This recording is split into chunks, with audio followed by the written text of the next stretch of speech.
নমস্কার বন্ধুরা, চলে এসেছি আরও একটি ভিডিও নিয়ে।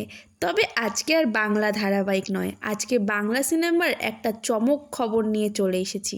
বন্ধুরা, তোমরা তো সবাই জানো দেবের খাদান মুভি রিলিজ হয়েছে, আর রিলিজ হতে না হতেই মুভি একদম হাউসফুল। তো দর্শকদের এই আনন্দ দেখে দেব আবেগপ্রবণ হয়ে দর্শকদের জন্য কিছু বক্তব্য রেখেছেন। আজকের ভিডিওতে আমি সেটাই বলবো দেব দর্শকদের উদ্দেশ্যে কি বলেছেন। তার আগে বলি, তোমরা যারা যারা খাদান দেখেছো তারা অবশ্যই বলো মুভিটা তোমাদের কেমন লেগেছে, আর যারা যারা দেখোনি অবশ্যই গিয়ে খাদান মুভিটা দেখে এসো।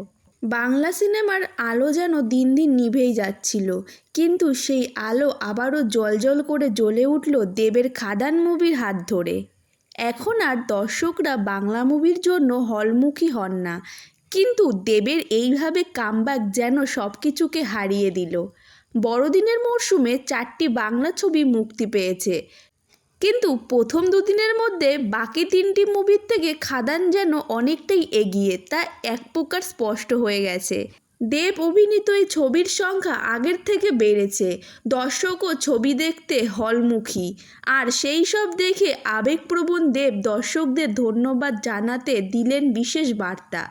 দেব দর্শকদের উদ্দেশ্যে লেখেন, আমি দর্শকদের প্রতি ভালোবাসা ও কৃতজ্ঞতা ব্যক্ত করার ভাষা হারিয়েছি। চাঁদের পাহাড় ও আমাজন অভিযানের পর খাদান সেরকম প্রতিক্রিয়া পেয়েছে।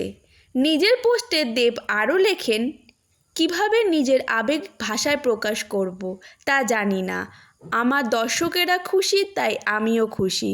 এর সঙ্গে দেব লেখেন, শুধু আমি নয়, খাদানের মাধ্যমে বাংলা ছবির প্রত্যাবর্তন হলো। সূত্রের দাবি, দুদিনের ছবিটি নাকি 2 কোটি টাকার ব্যবসা করে ফেলেছে। এ রাজ্যে বৃহস্পতিবার রায়গঞ্জে রাত 2টোয় ছিল খাদানের প্রথম শো। সেই শো হাউসফুল হয়।